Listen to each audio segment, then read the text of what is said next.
Vous demandez instamment un rendez-vous à la ministre des Transports, Madame Borne.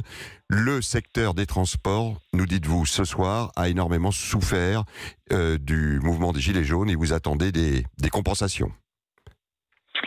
Des compensations, premièrement, la reconnaissance de l'état de sinistralité dans lequel les Gilets jaunes ont mis les entreprises de transport routier, de marchandises et de voyageurs, surtout les TPE et les PME, depuis le 17 novembre, puisque semaine après semaine, nous avons été dans l'incapacité de pouvoir circuler avec nos véhicules.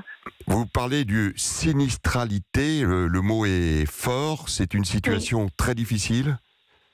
C'est une situation difficile économiquement puisque nous avons perdu énormément de chiffre d'affaires. Depuis le 17 novembre, nous sommes à plus d'un mois. Nous n'avons aucune certitude qu'au mois de janvier, ces blocages ne recommencent pas. Personne ne peut nous l'assurer.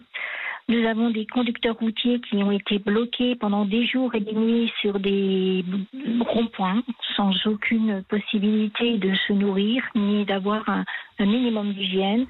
Nous avons surtout des conducteurs qui ont été rackettés, qui ont été agressés.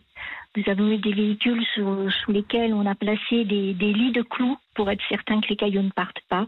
Nous avons eu des pare-brises massacrés, éclatés en morceaux. Des conducteurs pris à partie qui ont dû ouvrir leur camion pour pouvoir donner des marchandises aux Gilets jaunes, sinon ils ne pouvaient pas franchir les ronds-points. Nous avons un climat social aujourd'hui dans les TPE, PME qui est extrêmement perturbé.